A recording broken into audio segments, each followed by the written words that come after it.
I'm very much aware of this light, this halo over my head. I don't know how to fix it. I don't know why it's happening. It's not ever happened before. No, I didn't do anything different, but it's too bad. Sorry.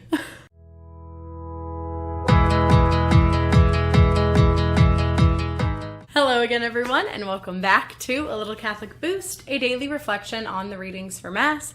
Thank you so much for being here. I truly feel blessed to have you, and I really appreciate you taking time out of your day to pray with me. Our meditation is going to be rooted in the Gospel reading, which is from the Gospel of Matthew. I love how just like 2 days ago, we talked about how, following Jesus is going to make this radical change in your life, and that means that's going to be really hard. And then today's gospel just smacks you with my yoke is easy and my burden is light. It's just one of the many, many contraries but not contradictories in our faith that I just think are hilarious. So today we're going to be talking about how following the Lord is easy. Okay, so how on earth is this easy? How does this make sense? You've already told us that, we're fallen, we're going to struggle against sin, and that's going to be hard to follow our Lord. I think a key line in understanding this verse is when he says, come to me, all you who labor and are burdened. When we think about a life of sin, we think about it sometimes as just a matter of right and wrong. And we think that free will just means we have the ability to choose if we want to live in right or wrong. And a lot of people would call that freedom. But think a little more practically about a life of sin. We'll take a silly example and talk about someone who has an addiction to ice cream. So say this person's every waking thought, every moment is consumed by the idea of eating ice cream, and they're not happy until they get their ice cream. They will do anything to get ice cream, and while they're eating ice cream, they're still not fully happy because they wish they had more ice cream than the ice cream they're already eating. Now, if you want, you can fill in the blank and fill ice cream in with whatever other sinful behavior or addiction, or even ideology, way that we think or see the world that you want. But does that life look like freedom?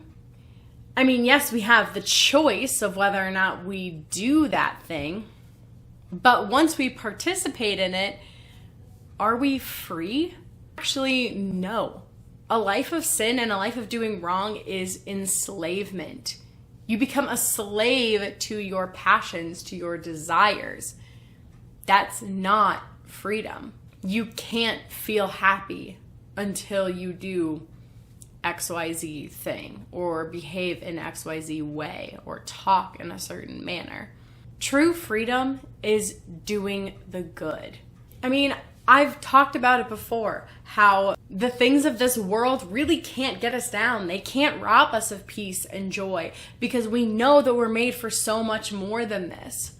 True freedom is not being bound to any physical desire or thought or whatever else. It's only being bound to truth, goodness, beauty, real happiness. And that isn't binding, it's freeing. I may have said it here before on this channel, or I know I've definitely said it in life, but I talk about why being Catholic to me just makes the most sense. And I bring that up because we've been given such a beautiful gift in the church and the scriptures of having every tool to have true freedom. That's why for everything that I have to do in regards to like speaking or preparing for anything, I always have my Bible and my catechism next to me, because I know that that's where I can find the truth. That's where I can find goodness. So no wonder Jesus says that his burden is light, because it's the burden that makes the most sense. Our God is the God of reason and order, beauty, truth, not chaos or slavery. No wonder this is what the church teaches. So why is his yoke easy and his burden light? It's because it is true. It's because it is right. It is because it makes the most sense. And it's because it's freedom. All right, you guys, that is all that I have for you today. Thank you so much for watching. Please make sure that if you like this video, you hit that like button, hit the subscribe button, hit the notification bell. Write me a comment down below. It's right there. You can just say hi, and I'll say hi back. I promise. I'll love it. It'll make my day.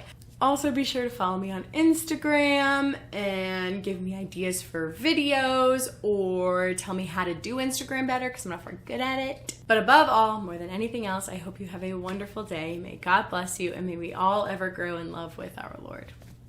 Bye.